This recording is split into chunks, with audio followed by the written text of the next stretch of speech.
Hallelujah, hallelujah. आज का विषय है संयम। आज का विषय संयम। आज मैं संयम के विषय में आप लोगों को सिखाऊंगा। संयम के विषय में आज हम चर्चा करेंगे। मैं संयम, आज का विषय है संयम। संयम को हम दूसरे रूप में कह सकते हैं नियंत्रण। संयम को हम क्या कह सकते हैं? नियंत्रण, या दूसरे रूप में और भी बोल सकते हैं ठंडे दिमाग।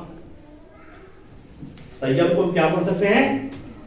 ठंडे दिमाग या नियंत्रण। आत्मा के जो 9 फल होता है, आत्मा के कितने फल होता है? आत्मा के जो फल है, आत्मा के जो फल होता है, उस फलों में से एक फल का नाम है संयम। आत्मा के फलों में से एक फल का नाम क्या है? संयम। और ये वचन कहां पे मिलेगा आपको? गलाती की पत्री 5 अध्याय 23 पद में। वहां पर संयम शब्द आया है, जिसको आत्मा का फल कहा गया है। हर एक को आत्मा का फल दिया गया है। आत्मा का फल दिया गया कि नहीं दिया गया है? आत्मा का फल और आत्मा का वरदान, आत्मा का वरदान अलग है और फल क्या है? अलग है मेरे प्रियो। तो यहां पर संयम जो नियंत्रण है, जिसको नियंत्रण बोल सकते हैं, यह ठंडे दिमाग, ठंडे दिमाग जो उतावली नहीं करता, जो अच्छे से सोचता है और उचित और अनुचित को समझता है। क्योंकि जब समझ काम करता है, जब व्यक्ति समझ जाता है और समझ से संयम, समझ से क्या होता है? संयम। जब तक व्यक्ति नहीं समझेगा वो संयम नहीं रख सकता। संयम होना है तो समझ भी काम करना जरूरी है। जब तक समझ काम नहीं करेगा आप संयम नहीं बन सकते। इसलिए जब वचनों को आप पढ़ेंगे मेरे भाइयों, समझ के बाद में आता है संयम, और फिर संयम जब आता है तब उसके बाद में आता है धीरज। उसके बाद में आता है धीरज।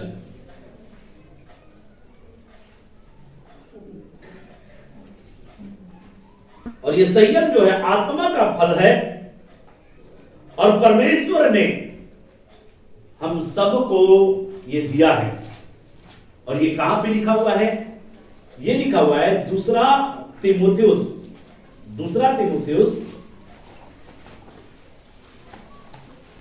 1 अध्याय 6 से पढ़ेंगे। दूसरा तीमुथियुस निकाले।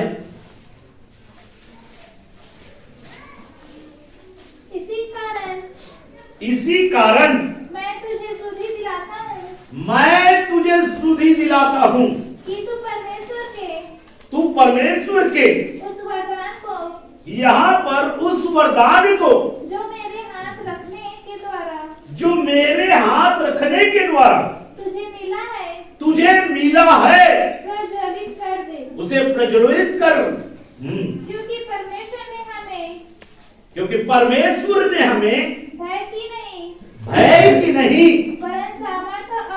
परंतु सामर्थ और प्रेम संयम की आत्मा दी है। यहां पर लिखा हुआ है संयम की आत्मा दी है। संयम आत्मा के फलों में से एक फल है। आत्मा के फलों में से एक फल है, और इसको परमेश्वर ने क्या किया है? हमको दिया है। जो परमेश्वर पर विश्वास करता है उसको आत्मा का फल दिया गया है, संयम दिया गया है परमेश्वर। इसलिए यहां पर तीमुथियुस को पौलुस कह रहा है कि तीमुथियुस मेरे हाथ रखने के द्वारा जो वरदान तुमको दिया गया है, जो वरदान तुम्हें मिला है, उस वरदान को क्या कर, चमका। उस वरदान को अपने तक सीमित न रख, उस वरदान को इस्तेमाल कर, उस वरदान का क्या कर, उपयोग कर। उस वरदान का इस्तेमाल करने के लिए आपको डरना नहीं है, क्योंकि परमेश्वर ने हमको डर की आत्मा नहीं दिया है, परमेश्वर ने हमको भय की आत्मा नहीं दिया है, परंतु परमेश्वर ने हमको प्रेम, सामर्थ और संयम की आत्मा दी है, संयम की आत्मा दी है। तो मेरे प्रियो, जितने भी प्रभु यीशु मसीह पर विश्वास करते हैं, उन हरेक को परमेश्वर ने क्या दिया है, संयम की आत्मा दिया है। इसलिए आपको समझना है कि परमेश्वर ने जब मुझे संयम की आत्मा दिया है, तो मुझे कैसा होना चाहिए। जब आपको विश्वास हो कि परमेश्वर ने मुझे संयम की आत्मा दी है, जब आपके अंदर विश्वास काम करेगा कि परमेश्वर ने मुझे प्रेम की आत्मा दिया है, कोई भी चीज आपको दिया जाता है, जब आपको विश्वास हो, तब जो है, जो आपके पास में रहेगा, आप उसका क्या करेंगे, उपयोग करेंगे। रहेगा तो, लेकिन एक चीज बता रहा हूं, जैसे कि हर एक का अकाउंट है, आपके अकाउंट में अगर 5 लाख किसी ने डाल दिया और आप पूरे हर जगह ये कहते रहोगे, मैं गरीब व्यक्ति हूं, मैं गरीब हूं, मेरे पास में कुछ नहीं, तो आपके अकाउंट में जो पैसा दिया गया है,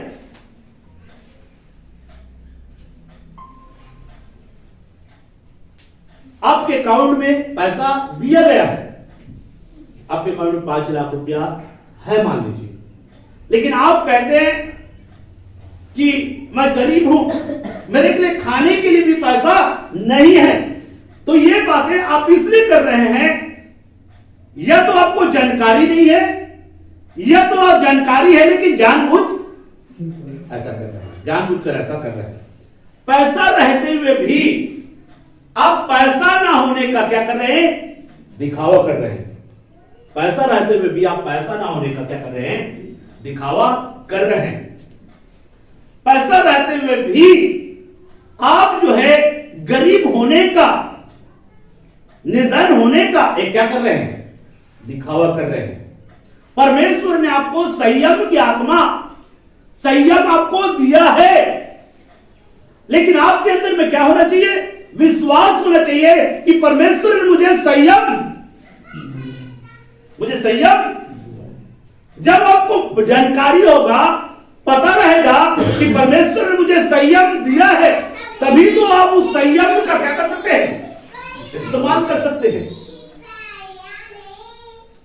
यह तो कई बार क्या होता है, जो धूर्त लोग होते हैं, धूर्त इसलिए शब्द इस्तेमाल किया क्योंकि उत्पत्ति की पुस्तक में धूर्त शब्द का इस्तेमाल हुआ है। वहां पर धूर्त शब्द इस्तेमाल हुआ है। जब उत्पत्ति की पुस्तक 3 अध्याय में आप पढ़ते हैं, तो वहां पर सर्प क्या था, ऐसा है, सर्प धूर्त था। इसका मतलब धूर्त उसको इसलिए बोला, उनको पता है क्या गलत है और क्या सही है, क्या गलत है, क्या परमेश्वर की आज्ञा है और क्या परमेश्वर की आज्ञा के खिलाफ में है, उनको पूरा जानकारी है। शैतान को जानकारी है, फिर भी उन लोगों को परमेश्वर के खिलाफ में ले जाना चाहता है, जिसके कारण से उसको धूर्त बोला गया है। वो धूर्त है, क्योंकि धूर्त आप उसी को बोलेंगे ना जिसको जानकारी तो है, और जानकारी रहते हुए भी ना जानकारी रहते जैसा कार्य करना, कुछ भी उनको पता नहीं है ऐसा कार्य करना, उसको बोला जाता है धूर्त। तो हमको धूर्त नहीं बनना है, धूर्त नहीं बनना है। संयम जो है परमेश्वर ने हमको दिया है, तो हमको विश्वास होना चाहिए कि परमेश्वर ने हमको संयम की आत्मा दे दिया है, हमारे पास में संयम है। अब संयम जब परमेश्वर ने हमको दिया है तो हमको कैसा होना चाहिए? कैसा होना चाहिए? जब आपके अंदर विश्वास काम करेगा मेरे प्रियो, क्योंकि ये सब विश्वास से होता है। जब तक एक व्यक्ति के अंदर में विश्वास ना काम करे, उनके जीवन में कार्य नहीं होगा। विश्वास ही है जो आपके जीवन को क्या करेगा? जब विश्वास आता है आपका जीवन बदलता है। जब विश्वास आता है तब जो है आप संयमित हो जाते हैं मेरे प्रियो, संयमी बनते हैं। विश्वास होगा तभी संयमी बनेंगे, नहीं तो आपको संयमी आप नहीं बन पाएंगे मेरे प्रियो। जिसके अंदर विश्वास होता है, जो विश्वास करता है वही संयमी बनता है और वही संयम रखता है। एक वचन और भी पढ़ देते हैं, पहला कुरिन्थी की पुस्तक 9 अध्याय निकालिए 25। पहला कुरिन्थी की पुस्तक 9 अध्याय 25 पद को पढ़ेंगे। हर एक पहलवान सब प्रकार का संयम करता है। देखो, सब प्रकार का संयम करता है। वे तो एक मुरझाने वाले मुकुट को पाने के लिए यह सब करते हैं। परंतु हम तो बस हो गया नहीं? पूरा नहीं हुआ है? हाँ, पढ़िए। परंतु हम तो उस मुकुट के लिए करते हैं जो मुरझाने का नहीं। तो यहां पर मेरे प्रियो, एक पहलवान जो है, एक पहलवान क्या करता है? संयम, हर प्रकार के संयम रखता है। संयम मतलब नियंत्रण। संयम मतलब क्या होता है? नियंत्रण, या इसको हम दूसरे रूप में बोल सकते हैं नियमबद्ध आचरण। नियंत्रण मतलब नियमबद्ध आचरण या नियमों के अधीन होना। नियमबद्ध आचरण या नियमों के अधीन होना। संयम एक नियंत्रण है और नियंत्रण को हम कह सकते हैं नियमों के अधीन होना। नियंत्रण के अंदर हम क्या बोल सकते हैं? नियमों के अधीन होना या नियमबद्ध आचरण करना। नियमबद्ध आचरण करना, इसका कहने का मतलब है एक पहलवान जो है मुरझाने वाले मुकुट को पाने के लिए या मुरझाने वाले उस प्रतिफल को पाने के लिए नियम और कायदा का क्या करता है? पालन करता है। नियमों के अधीन रहता है। नियमों के अधीन रहकर वो क्या करता है? लड़ाई करता है, कुश्ती लड़ता है। नियमों से बाहर जाकर नहीं, नियमों के अधीन रहकर वो क्या करता है? कुश्ती लड़ता है। और पहलवान होने के लिए भी कुछ नियमों का वो क्या करता है? ऐसी पहलवान नहीं बन जाता। पहलवान बनने के लिए क्या करना पड़ेगा? कुछ नियमों का उनको पालन करना पड़ेगा, है ना? क्योंकि कुश्ती लड़ना है तो बिना नियम का पालन करे, बिना तैयारी करे अगर आपको उतार दिया जाए कुश्ती में, तो आप तो अपना हाथ पांव सब तोड़वा डालेंगे। हाथ पांव सब तोड़वा देंगे। मान लीजिए आप कुछ भी तैयारी नहीं किया, कुछ भी तैयारी नहीं किए हैं और आपको सीधा सैनिक भर्ती में दौड़ाने के लिए ले जाया जाए तो क्या होगा? आपका हालत खराब होगा कि नहीं होगा? होगा। इसलिए सैनिक में भर्ती होने के लिए भी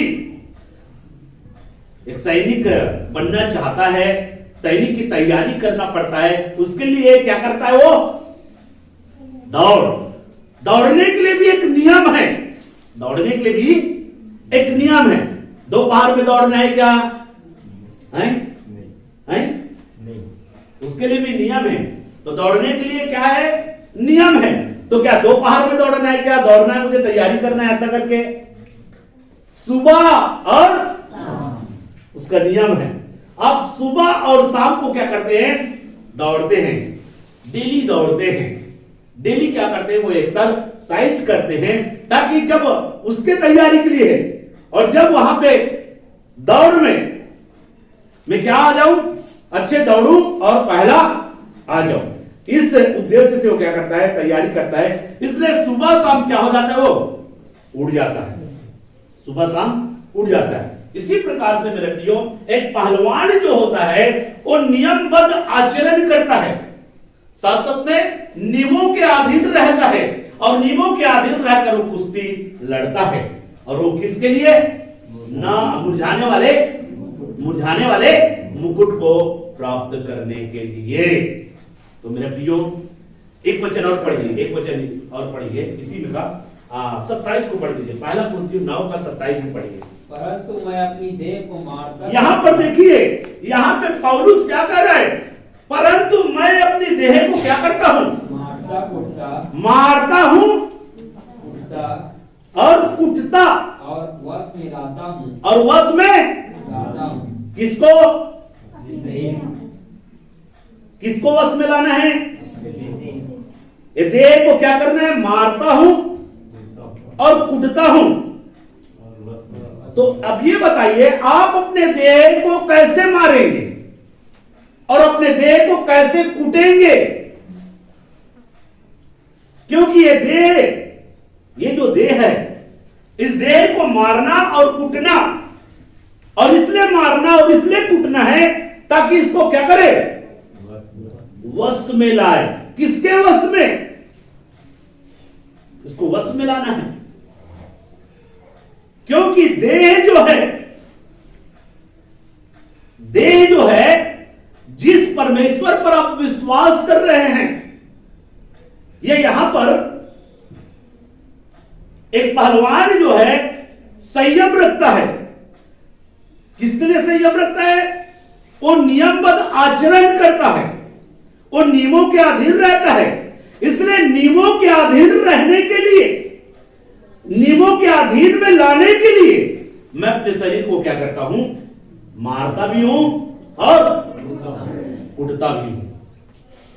तो मेरे प्रियो, ये शरीर जो है परमेश्वर के उस नियम के खिलाफ में जाने का प्रयास करता है। मेरा शरीर क्या करता है? परमेश्वर ने जो नियम और कायदा दिया है, उस नियम और कायदा के खिलाफ में जाने का प्रयास करता है। इसलिए मैं अपने शरीर को क्या करता हूं? मारता हूं और कुड़ता हूं, ताकि उनको वश में करूं कि वे नियमों के खिलाफ में ना जाए। ऐसा यहां पे पौलुस बोल रहा है। पढ़िए एक बार और पढ़िए उसको। परंतु मैं अपनी देह को मारता कूटता और वश में लाता हूं, ऐसा ना हो कि औरों को प्रचार करके मैं आप ही किसी रीति से निकम्मा ठहरूं। देखो, अब कैसे निकम्मा ठहरेंगे? निकम्मा कैसे ठहरेंगे? अगर हम अपने शरीर को ना तो मारेंगे ना कूटेंगे और वश में नहीं लाएंगे। हम बातें तो बड़ी बड़ी कर रहे हैं, हम लोगों को परमेश्वर के विषय में बातें करते हैं, परमेश्वर के विषय में बताते हैं, लेकिन स्वयं का जीवन अगर परमेश्वर के द्वारा दिए गए आज्ञा के अधीनता में नहीं है तो हम निकम्मा ठहरेंगे। समझ में आ रहा है? यहां पे पौलुस इस बातों को बता रहा है मेरे प्रियो, हम प्रचार करके हम निकम्मा ना ठहरे, लोगों को सिखाकर, लोगों को बताकर हम निकम्मा ना ठहरे। इसलिए हम क्या करते हैं? अपने शरीर को मारते कूटते हैं और वश में लाते हैं, ताकि हमारा जीवन, हमारा चाल चलन, हमारा कार्य परमेश्वर के द्वारा ठहराए हुए उस नियम को उल्लंघन न करे, उस नियम के खिलाफ में न जाए, उस नियम के अधीन में रहे। ऐसा यहां पे पौलुस यहां पे सिखा रहा है। पौलुस का सिखाने का उद्देश्य यही है मेरे प्रियो, कि हमको भी क्या करना है? नियमों के अधीन, जैसे पहलवान नियमों के प्रति वचनबद्ध रहता है, नियमों के अधीन करता है, वैसा ही मसीह भाई और बहनों को भी परमेश्वर के उस ठहराए आज्ञा के अधीनता में होकर आगे बढ़ना है। आज्ञा के अधीनता में होकर आगे बढ़ना है। और इसलिए संयम, संयम के अंतर्गत में जिसको हम नियंत्रण बोलते हैं, जिसको ठंडे दिमाग बोलते हैं, और यह स्वस्थ तरीके से सोचने की योग्यता है। संयम क्या है? जिसके जीवन में संयम जो होता है, जो संयम पर विश्वास करता है और संयम को अपने जीवन में स्थान देकर चलता है। संयम यह है, संयम क्या है? स्वस्थ तरीके से सोचने का योग्यता है, या सकारात्मक विचारों को, सकारात्मक विचारों की क्या है? योग्यता है संयम मेरे प्रियो। मतलब आप सकारात्मक सोच को बढ़ावा देंगे, न कि नकारात्मक सोच को बढ़ावा देंगे। तो सकारात्मक सोच की योग्यता है संयम। मेरी बोल रहा हूं, समझ में आ रहा है आप लोगों को? संयम क्या है? सकारात्मक सोच की योग्यता या स्वास्थ्य विचारों का योग्यता है मेरे प्रियो। दूसरी चीज हम इसको बोल सकते हैं विचारों को वश में करने की योग्यता। विचारों को वश में करने की योग्यता है क्या? संयम। अगर आप में संयम है मेरे प्रियो, तो आप क्या करोगे? विचारों को वश में करोगे कि नहीं करोगे? जैसा कहां पे लिखा है विचारों को वश में करना, वहां पे संत पौलुस क्या कह रहा है? मैं अपने शरीर को मारता कूड़ता हूं और क्या करता हूं? वश में लाता हूं, ताकि औरों को प्रचार करके मैं स्वयं निकम्मा ना ठहरूं। तो आप निकम्मा ठहरना चाहते हैं क्या? आप मसीह यीशु पर विश्वास करते हैं, मसीह यीशु को अपना प्रभु और उद्धारकर्ता के रूप में स्वीकार कर लिए हैं, और मेरे प्रियो अगर आपका जीवन उस नियम और कायदा के अधीनता में नहीं है, तो आप लोगों के लिए क्या ठहरेंगे? निकम्मा ठहरेंगे कि नहीं ठहरेंगे? ठहर सकते हैं। अगर आपका जीवन, आपका कार्य उस वचन के अधीनता में होकर नहीं चल रहा है मेरे प्रियो, तो आप अपने परिवार के लिए स्वयं क्या है? निकम्मे हैं। क्योंकि आपके परिवार को सही दिशा देना है, आपको अपने परिवार को सही तैयार करना है, आपको अपने परिवार को परमेश्वर के वचन और शिक्षा में बढ़ाना है, तो उसके लिए क्या होना चाहिए? आप स्वयं आदर्श होना चाहिए। होना चाहिए कि नहीं होना चाहिए? स्वयं आदर्श होना चाहिए। आप स्वयं आदर्श होंगे तभी तो आपका परिवार आपको देखकर चलेगा, और स्वयं नियमों को तोड़ने वाले होंगे तो आपको जीवन को देखकर आपका परिवार के लोग भी नियम को तोड़ेंगे कि नहीं तोड़ेंगे? तोड़ेंगे। इसलिए आपको स्वयं जो है क्या करना पड़ेगा? आपको स्वयं अपने शरीर को मारना, कूटना पड़ेगा और वश में करना पड़ेगा, वश में करना पड़ेगा। तो ये बातें यहां पर बताया गया। तीसरी बात, मैंने संयम किस में मैंने 3 बात बता रहा हूं। या स्वस्थ तरीके से सोचने की योग्यता है, दूसरा विचारों को वश में करने की योग्यता है, और तीसरी बात जो है बर्ताव करने की योग्यता। बर्ताव करने की योग्यता। बर्ताव में क्या आएगा? व्यवहार। बर्ताव में क्या आता है? व्यवहारिकता। आप जो व्यवहार करते हैं, बर्ताव में व्यवहारिकता आएगा मेरे प्रियो। आप जो व्यवहार करते हैं या आप जो बर्ताव करते हैं, तो ये संयम के अंतर्गत आता है मेरे प्रियो। बर्ताव करने की योग्यता या चाल चलन। चाल चलन देखिए, अगर आप में संयम होगा, आप में संयम होगा, तो क्या करेंगे? आप अपने चाल चलन के विषय में क्या करेंगे?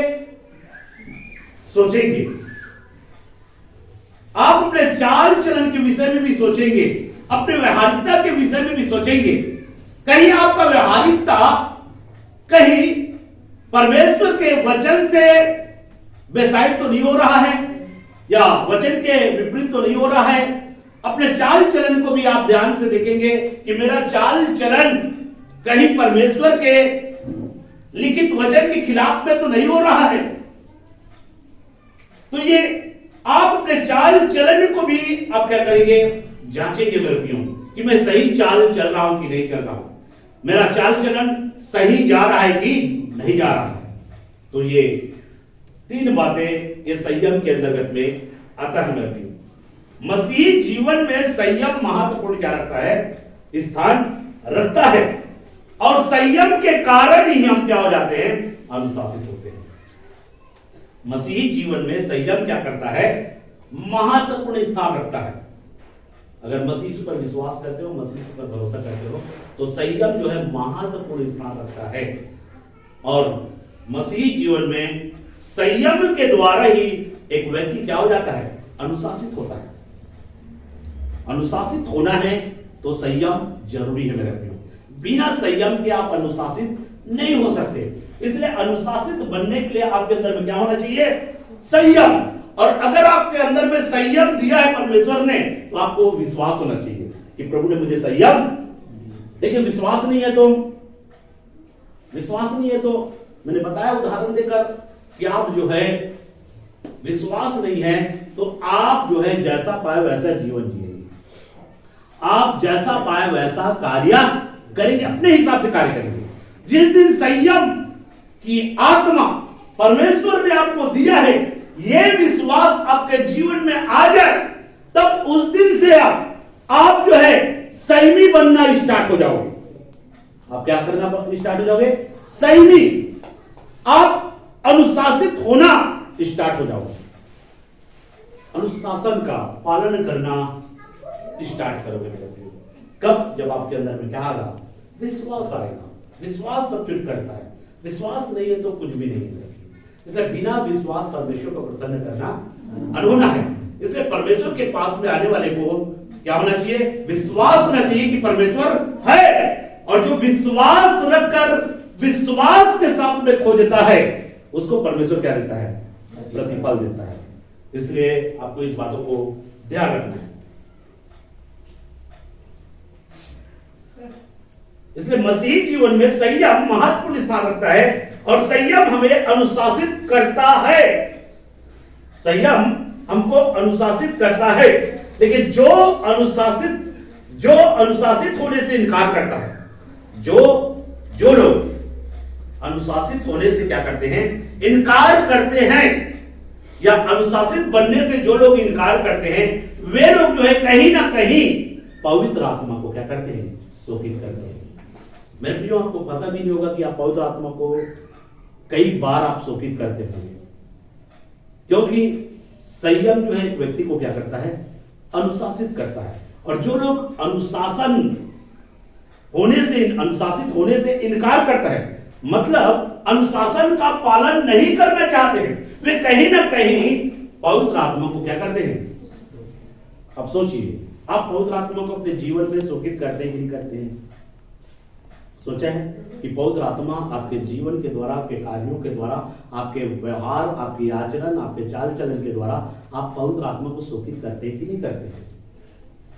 क्योंकि बाइबल में लिखा है, क्या तुम नहीं जानते कि तुम परमेश्वर की मंदिर हो और परमेश्वर की आत्मा तुम में वास करती है? जो कि इस मंदिर को नाश करेगा, परमेश्वर उसे नाश करेगा। और एक जगह वचन में ऐसा लिखा हुआ है कि तुम परमेश्वर की आत्मा का पवित्र आत्मा को शोषित मत करो। पवित्र आत्मा को शोषित मत करो। और जब आप अनुशासन का पालन करने से इनकार करते हैं, जब आप अनुशासित होने से इनकार करते हैं, तो कहीं ना कहीं आप जो है अपने जीवन के द्वारा, अपने कार्यों के द्वारा पवित्र आत्मा को क्या करते हैं, शोषित करते हैं। पवित्र आत्मा को शोषित करते हैं। और इसलिए वे पवित्र आत्मा को शोषित करते हैं या अनुशासन का कई बार लोग इनकार करते हैं। इनका 3 कारण मैं आपके सामने 3 या 4 कारण मैं आपको बताने का प्रयास कर रहा हूं। जल्दी से विस्तार से इसको प्रचार नहीं करूंगा। इसमें देखिए, कई बार क्या करते हैं, कई बार जो है माता पिता अपने बच्चों को कलीसिया में, कई बार माता पिता अपने बच्चों को कलीसिया में क्या करते हैं, मोबाइल दे देते हैं।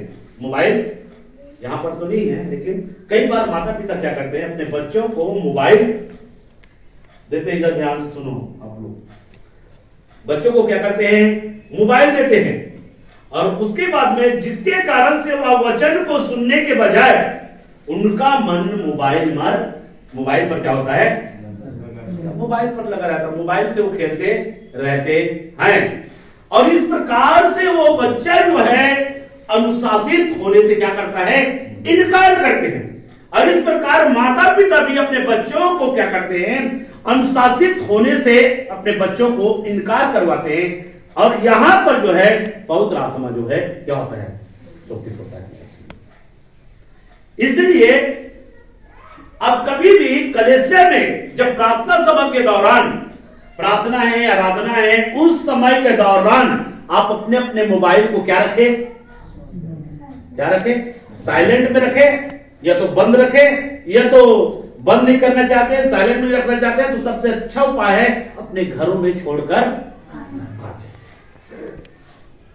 आप अपने घरों में छोड़कर आ जाए, घरों में मोबाइल को रख दीजिए। और उसके बाद में फिर यहां से जाने के बाद में अगर कोई कॉल आता है, उसमें कोई फोन आता है, तो आप उसके बाद में उससे फोन कीजिए, झंझट खत्म।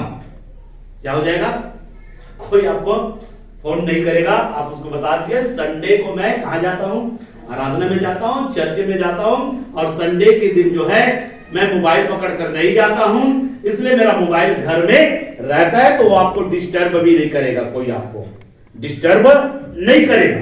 दूसरी चीज, या तो आप जो है संडे के समय, आराधना के समय, जब तक प्रार्थना सभा चलता है उस समय कभी भी फोन करने का प्रयास ना करें, फोन करने का प्रयास ना करें। नहीं तो क्या होगा, आप जो है मेरे प्रियो, आपका मन जो है परमेश्वर के वचन पर नहीं, आपका मन जो है प्रार्थना में नहीं, आपका मन जो है आराधना में नहीं, तो आपका मन जो है दूसरी ओर चला जाएगा।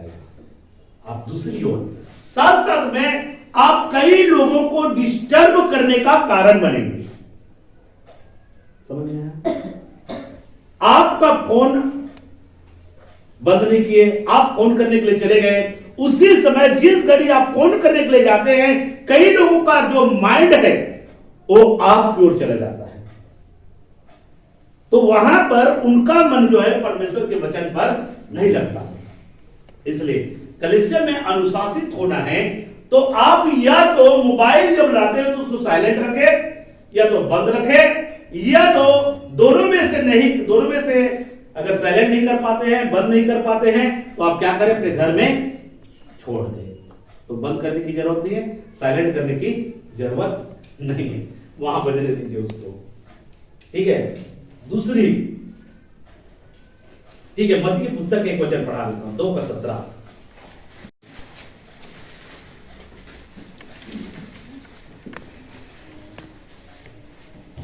इसी प्रकार हर एक अच्छा पेड़ अच्छा फल लाता है, अच्छा फल लाता है, हाँ, और निकम्मा पेड़ बुरा फल लाता है, निकम्मा पेड़ बुरा फल लाता है। अभी एक वचन पढ़े थे, है ना, निकम्मा ना ठहर। लोगों को प्रचार करके मैं निकम्मा ना ठहर। हर एक निकम्मा पेड़ बुरा फल लाता है। तो मेरे प्रियो, आप अच्छा फल लाने वाले बने। यदि आप अपने जीवन को तैयार करेंगे, अगर आप जो है अनुशासित रहेंगे, तो आपके बच्चे भी अनुशासित बनेंगे। अगर आप अनुशासन का पालन करेंगे, तो आपका बच्चा भी अनुशासन का पालन करेंगे। ठीक है। आप जो है आराधना का समय 10 बजे है, आप आ रहे हैं 10:30 बजे, तो आपके बच्चे और आगे आएंगे। बच्चे लोग क्या करेंगे? यहां पर सोचिए, 10 बजे आराधना का समय है, आप आ रहे हैं 12:15 बजे, आप आ रहे हैं 10 बजे आराधना का समय है, 10:01 में भी अगर आप आते हैं, तो आप अनुशासन का उल्लंघन करते हैं। समझ में है? आप अनुशासन का उल्लंघन करते हैं। इसका मतलब है संयम। आप नियंत्रण में नहीं हैं, आपको कोई और दूसरा जो है नियंत्रण में ले लिया है और आपको अनियंत्रित कर दिया है। अगर 10 बजे आराधना है, देखो मेरा बात दुख लग सकता है इन लोगों को, लेकिन मैं आपको दुखी करने के लिए नहीं बोल रहा हूं, एक वचन है, ये संदेश मैं दे रहा हूं, दुखी करने के उद्देश्य से इस बातों को नहीं बोल रहा हूं। मेरा उद्देश्य दुखी करना नहीं है, लेकिन अनियंत्रित, तो अनियंत्रित अगर आप जो है अनुशासन को तोड़ना अनुशासन को उल्लंघन कर रहे हैं, इसका मतलब है कहीं ना कहीं आप अपने जीवन में पवित्र आत्मा जो आपको दिया गया है उस आत्मा को शोषित कर रहे हैं। उस पवित्र आत्मा को क्या कर रहे हैं? शोषित कर रहे हैं। 10 बजे समय है आराधना का, और आप जो है हो सके आप 5 मिनट पहले आकर प्रार्थना करें, 10 मिनट पहले आकर प्रार्थना करें। अगर ऐसा आप करेंगे तो आप जो है अनुशासित व्यक्ति में आएंगे। आप जो है उस अनुशासन का क्या कर रहे हैं? आप जो है पालन कर रहे हैं मेरे प्रिय। और इससे आपके अंदर में एक विश्वास है कि परमेश्वर ने आपको अनुशासन की आत्मा दिया है। आपके अंदर विश्वास है कि परमेश्वर ने आपको संयम की आत्मा दी है। जब ये आत्मा पर आपको विश्वास होता है कि परमेश्वर ने मुझे संयम की आत्मा दिया है, यह विश्वास आपके जीवन में होगा मेरे प्रियो, तभी जो है आप संयम के द्वारा नियंत्रित होंगे, नियंत्रण में रहेंगे, और नियंत्रण जो है आपको अनुशासित करेगा। आप अनुशासन का उल्लंघन नहीं करेंगे, अनुशासन का उल्लंघन नहीं करेंगे। इसलिए जितने लोग जो है, मैं एक चीज बता रहा हूं, अनुशासन का उल्लंघन करते हैं मेरे प्रियो, इसका मतलब है आप कहीं ना कहीं आप अपने जीवन के द्वारा, अपने कार्यों के द्वारा आप वचनबद्ध नहीं हैं, आप नियमों के अधीन नहीं हैं। आप जो है कहीं ना कहीं पवित्र आत्मा को अपने जीवन के द्वारा क्या कर रहे हैं? शोषित कर रहे हैं। पवित्र आत्मा आपके जीवन के द्वारा शोषित हो रहा है, और ये आपके लिए अच्छा नहीं है मेरे प्रियो। इसलिए आपको इन बातों को ध्यान रखना है। आपको अच्छा फल देने वाला पेड़ बनना है, आपको बुरा फल देने वाला नहीं बनना है मेरे प्रियो। अनुशासन का उल्लंघन करना, अनुशासन को तोड़ना, अनुशासन का उल्लंघन करना, अनुशासन को तोड़ना, ये अच्छा फल है कि बुरा फल है? हेलो, अनुशासन को तोड़ना, अनुशासन के खिलाफ में जाना अच्छा फल है कि बुरा फल है? तो आप स्वयं अपने होठों से बोल रहे हो बुरा फल है। इसका मतलब है कि आप कहीं ना कहीं पवित्र आत्मा को आप क्या कर रहे हो? अगर आप बुरा फल प्रकट कर रहे हो तो बुरा फल प्रकट कर रहे हो तो कहीं ना कहीं आप पवित्र आत्मा को क्या कर रहे हो? शोषित कर रहे हो। इसलिए आपको जानना बहुत जरूरी है मेरे प्रियो, ठीक है। आइए और भी बातें हम पढ़ते हैं। कई लोग प्रार्थना सभा के दौरान मोबाइल पर बात करते रहता है, ये भी आपने देखा होगा। इधर प्रार्थना हो रहा है, आराधना हो रहा है, वचन सुनाया जा रहा है, और उधर जो है क्या कर रहे हैं? मोबाइल में लगा हुआ है, हाय हल्लो जो भी है मोबाइल से बातें कर रहा है। अब सोचिए, आराधना चल रहा है, उस समय अगर आप किसी से बातचीत कर रहे हैं, इसका मतलब क्या हुआ? वचन का सेवकाई कर रहा है और आप उस समय दूसरे से बात कर रहे हैं, इसका मतलब क्या हुआ? इसका मतलब यही हुआ मेरे प्रियो कि वे जो है उनका मन जो है ना तो आराधना पर है ना तो वचन पर है। इसलिए मैंने पहले से बोला आप अपना बाइबल मोबाइल क्या रखें? साइलेंट रखें, या तो बंद रखें, या तो मोबाइल को घर में छोड़ दें, ठीक है। दो चीज आपको ध्यान में रखना है। मैं ये नहीं कहता कि आप मोबाइल को छोड़ कर आए, लेकिन आपको इस बातों को ध्यान रखना है, तो साइलेंट रखें या तो बंद रखें। या प्रार्थना जब तक रहता है मेरे प्रियो, प्रधानमंत्री भी आपके पास में फोन करेगा, आप अपना फोन नहीं उठाना। क्या? क्योंकि प्रधानमंत्री से भी बढ़कर कौन है कि नहीं है?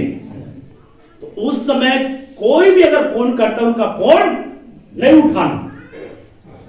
फोन करना है समय से पहले फोन कीजिए। मेरा आराधना का समय 10 से 12:15 बजे तक का है, लेकिन अगर उस दौरान अगर फोन करेंगे तो मैं नहीं उठाऊंगा। फोन करना है तो 9:30 बजे मेरे पास में कीजिए, मैं फोन उठाऊंगा। लेकिन जब आराधना में गया हूं उस समय फोन करेंगे, मैं फोन नहीं उठाऊंगा। आपके अंदर में ये बात रहना चाहिए। लेकिन आप किसी का फोन आया, हेलो, ऐसे आराधना से निकल रहे हैं, किसी का फोन आया प्रार्थना से निकल रहे हैं, वचन की सेवकाई कर रहा है, फोन आ गया वो वहां से निकल रहे हैं, तो ये जो है सही नहीं है मेरे प्रियो। आप परमेश्वर को सही स्थान देने वाले बने। एक वचन और एक और बात करते हैं। तीसरी बात, कई लोग कलीसिया में प्रार्थना सभा के समय आपस में क्या करते हैं? आपस में क्या करते हैं? इधर जो है आराधना चल रहा है, इधर आराधना करने वाला आराधना कर रहा है, इधर प्रार्थना करने वाले क्या कर रहा है? प्रार्थना कर रहा है। और इधर जो है, जो सेवक जो है सुसमाचार का प्रचार कर रहा है, लोगों को सिखा रहा है, और दो लोग आपस में क्या कर रहे हैं? बातचीत कर रहे हैं। तो ये अनुशासन का उल्लंघन है। अगर आपस में बातचीत करते रहते, आप जो है संदेश के समय संदेश को ध्यान से सुनना, बातें करने का समय है। कोई भी बात करता है, आपको कहना है, बातें करने का समय है। अभी मेरे को वचन सुनना है, मेरे को वचन पर मन लगाना है, वचन को ध्यान से सुनना है, बात मैं आपसे बाद में कर लूंगा। कलीसिया में आपस में बातचीत, मैं वचन दे रहा हूं, शिक्षा दे रहा हूं, उस समय आप दो लोग आपस में बातचीत करेंगे तो कैसा रहेगा? अच्छा रहेगा। जो मैं संदेश दे रहा हूं वो संदेश आपके कानों तक बैठे हैं, लेकिन आप तक नहीं जाएगा। क्यों? क्योंकि आप आपस में क्या कर रहे हैं? बातचीत कर रहे हैं। तो ये अनुशासन का क्या है? उल्लंघन है। तो अनुशासन का उल्लंघन कर रहे हैं, इसका मतलब संयम का आत्मा उसको दे दिया गया है, लेकिन उनको विश्वास नहीं है। जिस दिन विश्वास होगा उस दिन उनका जीवन परिवर्तन होना शुरू हो जाएगा, उनका जीवन बदल जाएगा।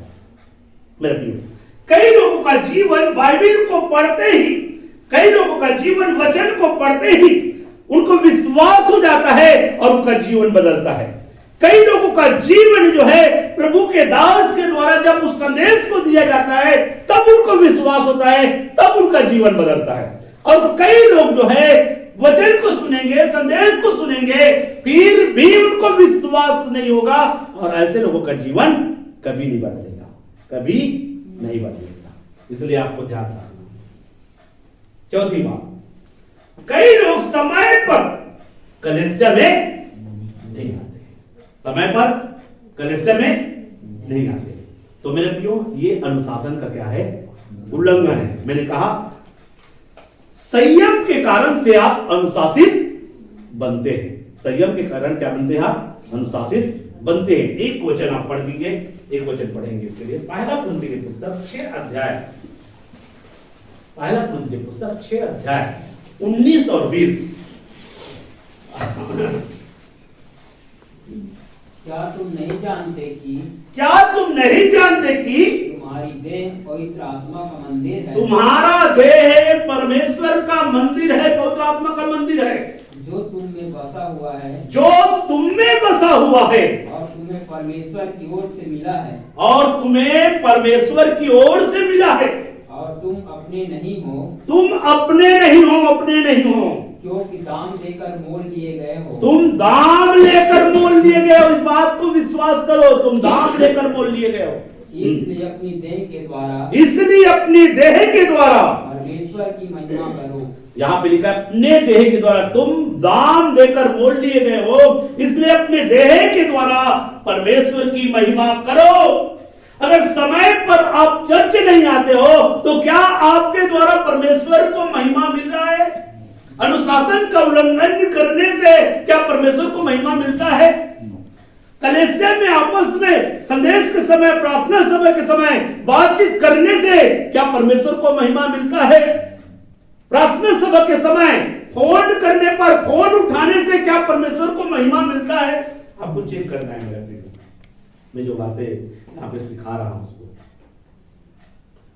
इसलिए आप क्या करें? अनुशासित बने मेरे प्रिय। संयम क्या रखे?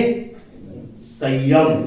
संयम की आत्मा परमेश्वर ने आपको दिया है, इसलिए संयम के आत्मा से ही, संयम की आत्मा की सहायता से ही आप संयमी बनेंगे, संयमी बनेंगे। कभी मैं संयमी के विषय में भी प्रचार करूंगा, संयमी के विषय में भी मैं आपको सिखाऊंगा। संयमी बनेंगे, संयम की आत्मा आपको संयमी बनाएगा। संयम की आत्मा से आप अनुशासित व्यक्ति बनेंगे, अनुशासन का पालन करने वाले बनेंगे मेरे प्रियो।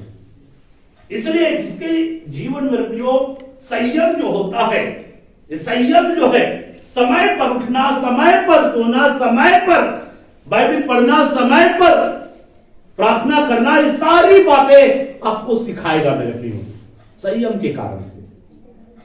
हर चीजों का एक समय होता है। तो ये संयम का आत्मा आपको क्या करेगा, आपको विश्वास होगा मेरे प्रियो, ये आपको सिखाते चलेगा। वो आपकी अगुवाई करने जाएगा, वो आत्मा आपको अगुवाई करते जाएगा कि बेटा आपको वहां पे इतने समय चले जाना है। वो आपकी अगुवाई करता है, परमेश्वर की आत्मा आपको अगुवाई करेगा।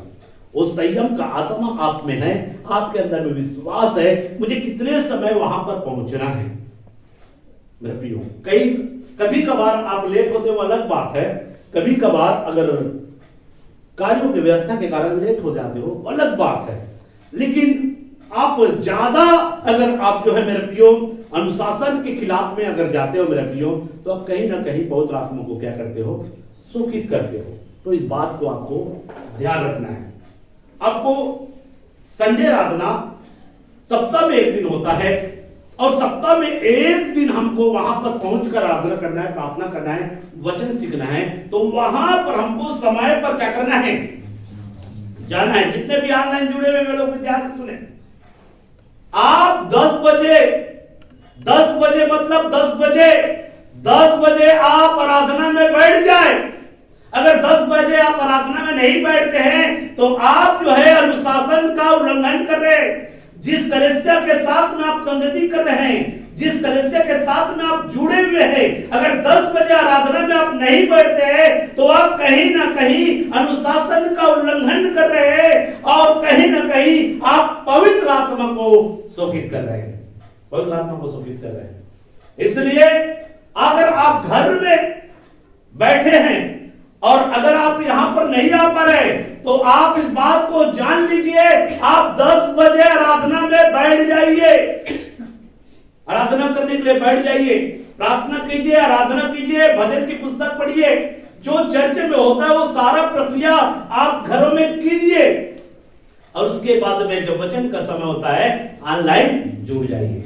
लेकिन बच्चियों, कई लोगों का जीवन ऐसा होगा, मैं जानता हूं, मेरे को ऐसा अनुभव होता है, कई लोग जो है आराधना करने के लिए बैठते नहीं है, केवल वचन सुनने के लिए बैठते हैं, केवल वचन को सुनने के लिए बैठते हैं। आराधना उनको नहीं है, आराधना का जीवन ही नहीं है, आराधना गीत गाते ही नहीं है। आपको गीत गाना है, आराधना करना है। इसलिए अगर गीत नहीं गा सकते हैं तो मेरे प्रियो आप चर्च में आइए और यहां पर बैठकर गीत गाइए, और अगर गीत आता है तो घर में बैठिए या दफली वगैरह भी ले लीजिए और दफली बजा बजा कर परमेश्वर की आराधना कीजिए। लेकिन आपको आराधना आपको करना है मेरे प्रियो। अगर आराधना करते हैं, क्योंकि आप इस कलीसिया के साथ में जुड़े हुए हैं, चाहे ऑनलाइन जुड़े चाहे ऑफलाइन जुड़े, लेकिन आराधना का जो समय है 10 बजे से लेकर 12:15 बजे तक का है। इसलिए आपको समय को क्या करना है, देना है। उस समय को चुराने का प्रयास नहीं करना। उस समय को अगर चुराते हैं तो आप जो है अनुशासन का उल्लंघन करते हैं, और कहीं ना कहीं आप पवित्र आत्मा को शोकित करते हैं। और कलीसिया का भी एक नियम और कायदा है, उस नियम और कायदा को भी आप उल्लंघन करने वाले ठहरेंगे। इसलिए मेरे प्रियो, मेरी बातें आपको दुख लग सकता है, लेकिन मैं एक सही बात को आपके लिए बोल रहा हूं। आप परमेश्वर के वचन को जाने, परमेश्वर की सच्चाई को जाने, परमेश्वर की बातों को आप समझे और अपने जीवन को क्या करें, सही रीति से तैयार करें। तो इन सारे बातों के द्वारा महान परमेश्वर आपको आशीषमय करेगा। आमीन। आइए अपने आप को